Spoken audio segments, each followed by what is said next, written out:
Um, Hello, everyone. Thank you for joining me today. Excited to be here at the MDS Fest.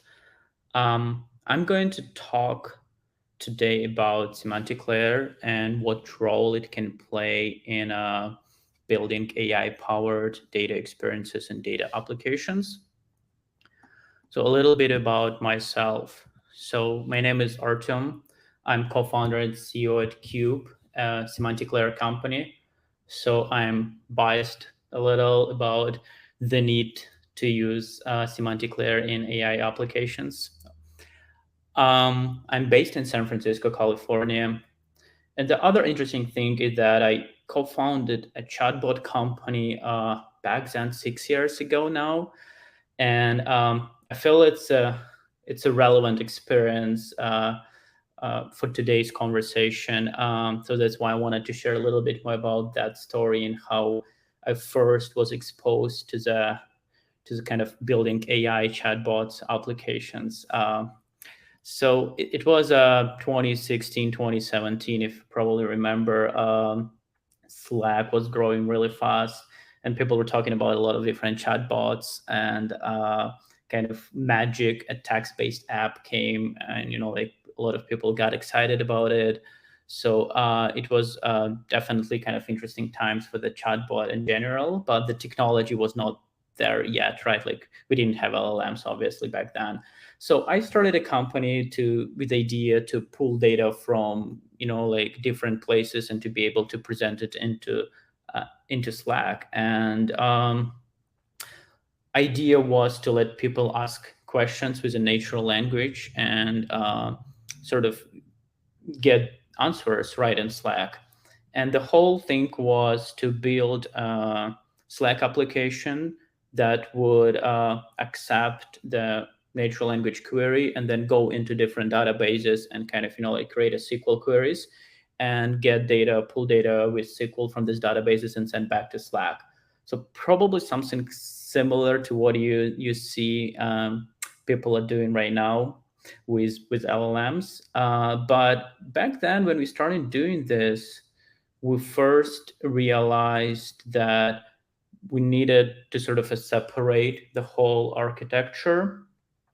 Uh, in a way, we were like building that application into some sort of NLP engine where we would process and go from text to some sort of all-up representation, and then where we would go from all-up representation into SQL itself.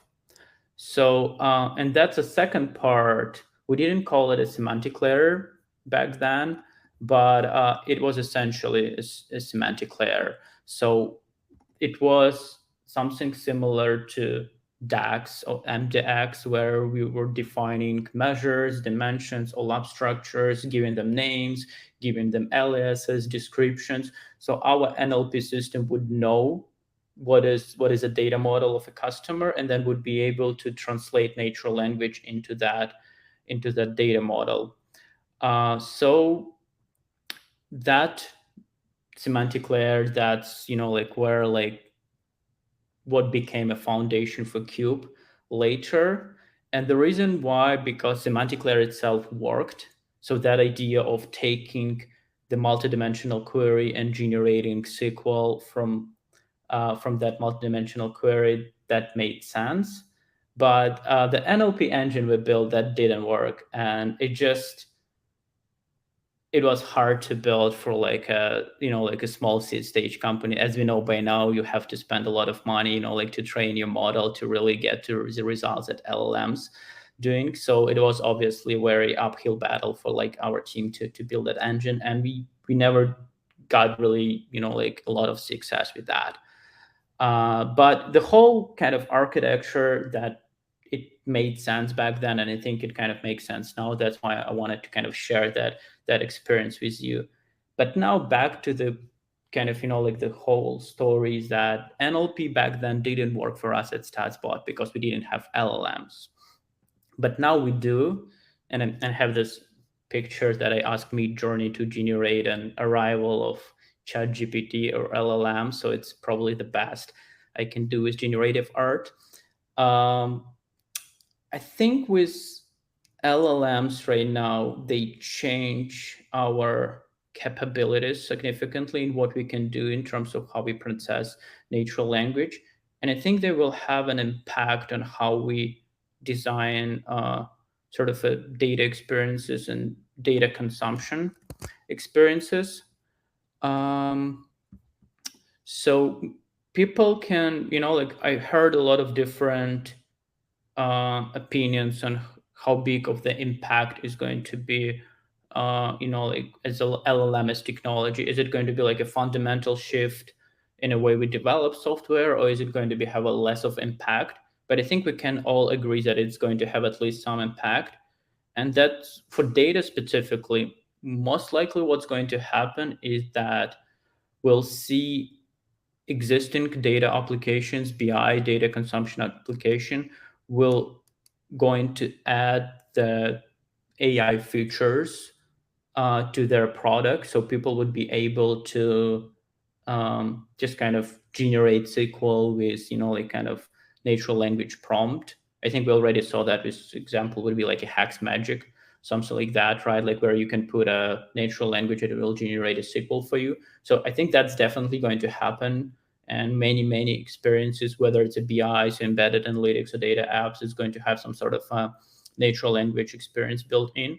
But we also will see more, like companies that building it as a first class citizen and just kind of building the whole AI architecture from scratch. The Delphi is one of the co-organizers of this company is doing this, right? So that's definitely that's a very legit use case, and I think it's can be a really big product uh, eventually. So I think that's something to stay for sure, is that architecture. Now, given my experience as StatsBot, when I started to see that's happening, I started to wonder, is it like how we make the whole architecture feasible, so to make sure like it actually works and it solves the problem that needs to be solved. And the problem is, if I try to formulate the problem, is that how we go from text into SQL.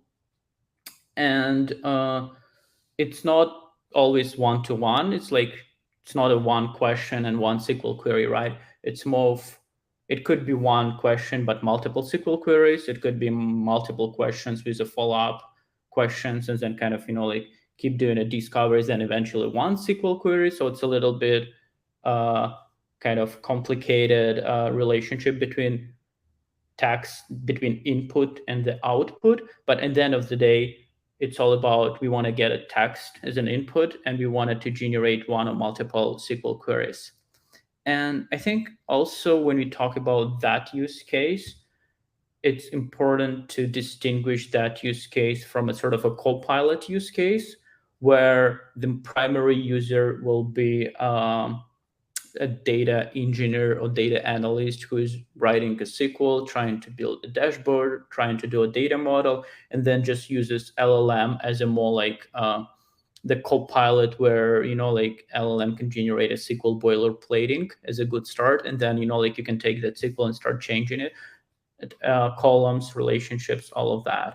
So I think that use case is different from more like a business user use case, where like business user, like like just a data consumer, they ask a question and they don't see the SQL being generated. They don't know that SQL is being generated, and they probably, even if they would see it, they would not understand it because it's going to be way too complex. And then they don't have to, they don't need to, right? So I think that's a use case we're talking about today. That's where semantic layer can really help. And I think with that use case specifically, it's more like connected to self-serve analytics. Probably that's the words I saw some people describing that. I'm sort of don't usually try to use self-serve analytics because it has a high level of ambiguity, and like many people kind of call different things self-serve analytics. But in the end of the day, again, we're talking about data consumer, more like non-technical persona, just kind of trying to ask a question and get an answer back. So that's a general problem we're solving here. And if we're going to solve it just letting LLM generate a SQL, we might run into a problem. And a problem would be is uh, And the end of the day, we will not trust data because LLM is going to hallucinate and probably give us the wrong data. But the question is that why that happening? So I think the reason why that happening is that LLM just don't have enough context, and their nature is to hallucinate. And because all of that, we kind of ended up with the wrong data that we cannot trust. If we try to, like dig deeper into these two problems, the first problem is a lack of context. So the lack of context essentially is that the model doesn't know what data you have. And by data, I mean either dimensions, measures, relationship between different entities that has this dimension measures. Sometimes even we do not have measures defined in a warehouse, right? Because we only have dimension models. And then if we use a BI, we would define measures on a BI level. So in that case, we would give LLM even an opportunity to generate these measures, which can lead to very unpredictable outcomes. So the problem is that LLM doesn't really have the context of the data, like a description of the data, and it's really hard to get it from the just the column and descriptions and name descriptions. If you give a, like if you introspect your schema in a warehouse with 100 tables and just give it to your uh, LLM model, it's not probably going to be enough because you really need to give a human readable, like a text description context to the model. So that's one thing where, like the lack of this is really kind of creates LLM architecture a little unpredictable, because it's hard for human to understand in many cases. Like we usually, when we work with teams that try to get some data, we ask a lot of follow-up questions. Like they want to see active users. We're like, how do you define active users? Like how is a sales segment being defined, and what like a dimension we should use in conversion calculation or something. And then um, we ask this follow-up question. Sometimes we go into meetings, we do a lot of like really trying to understand what people want before we give them data, right? But in case of LLM, it just can start guessing. It likes to guess. It, like, and it can keep guessing and just kind of generating wrong guesses all the time. And then that's why we cannot trust it. And then, like if we're talking about joins now, so it can easily create a very unpredictable uh, join passes with fan outs and all of that, because it's hard for a human, but it, like, and we make these mistakes all the time. And it's for LLM, it would just be a lot of sporadic results where like sometimes it's going to be hit, sometimes it's going to be miss. So that's sort of a high level challenges I think we can all run into, like if we're going to run just the LLM directly on a warehouse. The way to solve it is, and that's why I'm kind of advocating for the semantic layer as being a part of the architecture, is to put a semantic layer uh, in between the warehouse and the model itself. So in that case, we can try to solve two problems. One is give context from semantic layer to LLM, so LLM knows what to query, but also ensure correctness. And by ensuring correctness, I mean we should let semantic layer generate SQL. Not LLM should generate SQL, but semantic layer, because from that perspective, semantic layer is a very deterministic model, and we can expect what SQL it's going to generate, and it means we can trust it. So the way that the first problem can be solved is that uh, in a semantic layer, and whether you use, like your own homegrown solution or LookML or Cube or any other tools, you usually define entities, dimensions, measures, which aggregates metrics, right? And then the relationship between them. And you can also probably navigate lineage between all these definitions. So you can download all of that information and give it to your LLM.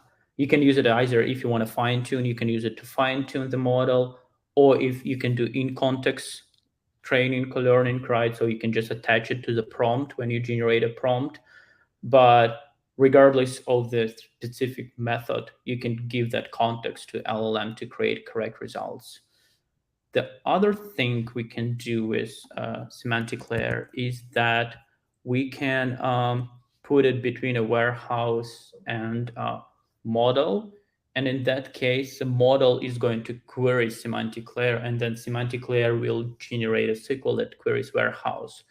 So LLM would need only to create a very small SQL query or any other language, like it depends on what semantic layer using for interface, right? So very simple query to semantic layer, and then semantic layer will handle all the complexity.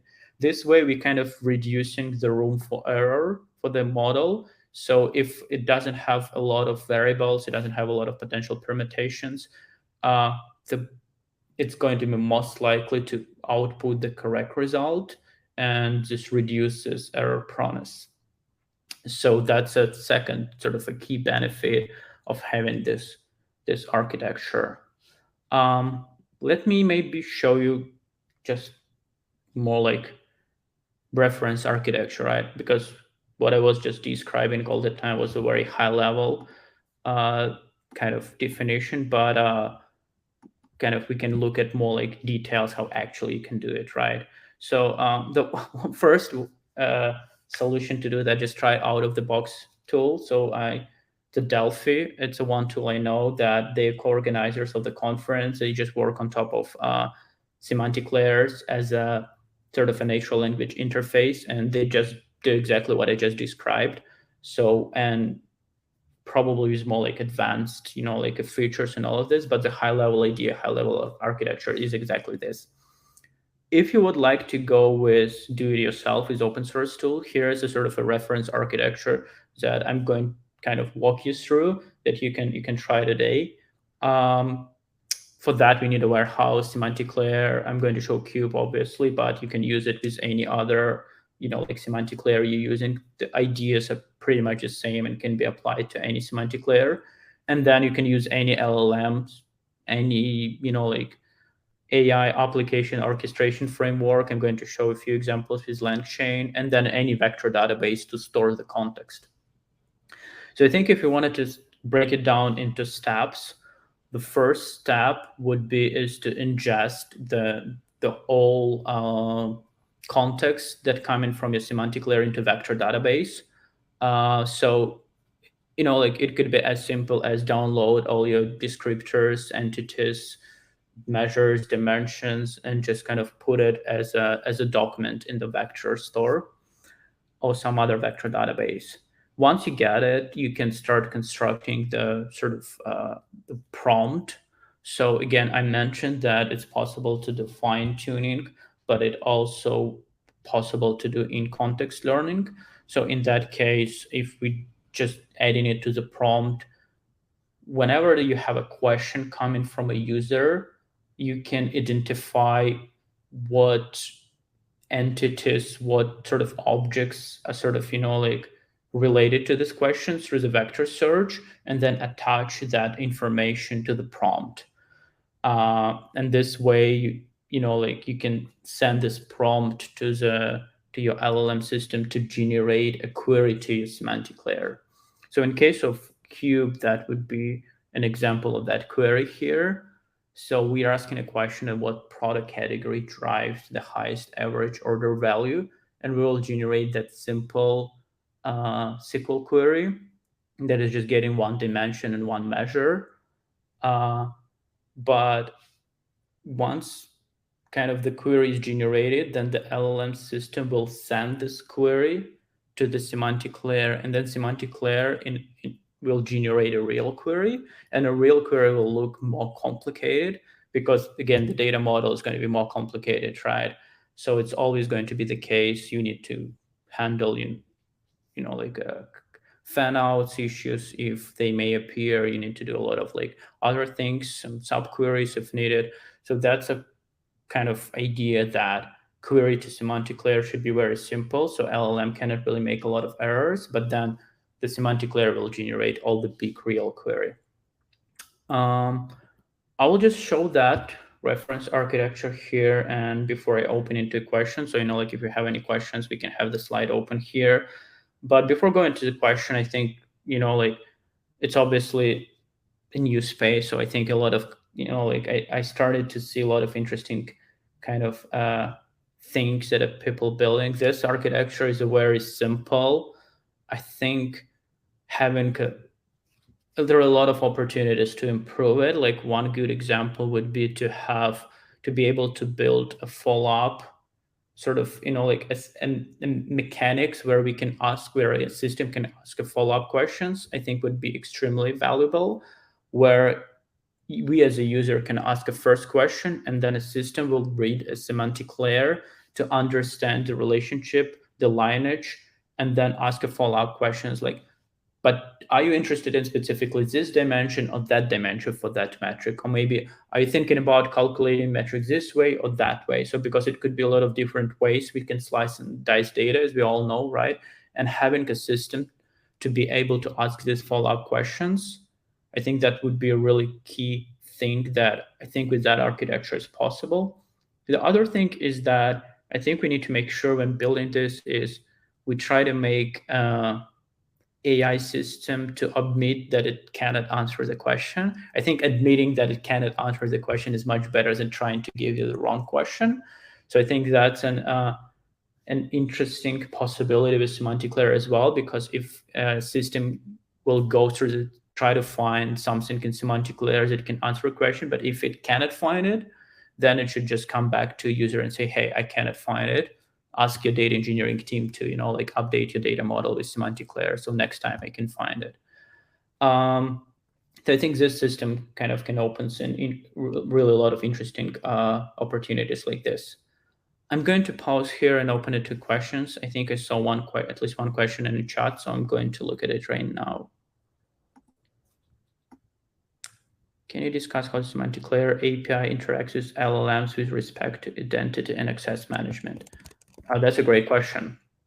So I think I can talk about Cube specifically because it would be just easier for me. I don't know in good details how like access control is kind of implemented and like LookML, right? If you use it in a more headless way, or any other semantic layer. But I think overall with identity management and access control, it could be a few patterns. One is that we can treat LLM as a service agent to the semantic layer. So we know that LLM makes requests on behalf of other users. So LLM system itself is being like a sort of a super user, but when it makes a request, it makes them on behalf of other users. So the way it can identify that is that when pulling a metadata, you should be able to sign these requests for the metadata based on some sort of a security context. So the good example is that if you wanted to give your chatbot experience to different customers, right? So you can make a customer ID a part of your identity management. And then when it's going to pull the context, here, let me show you that slide, where you're going to pull the context on that step.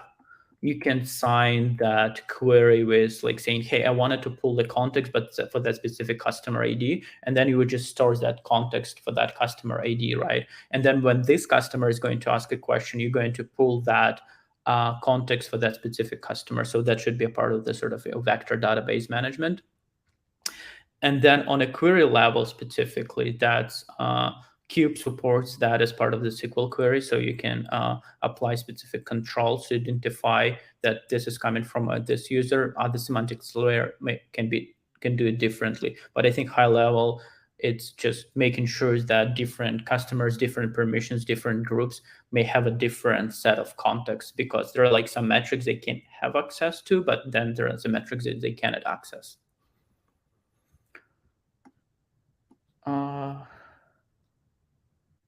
Any other questions? I think I just only had one question.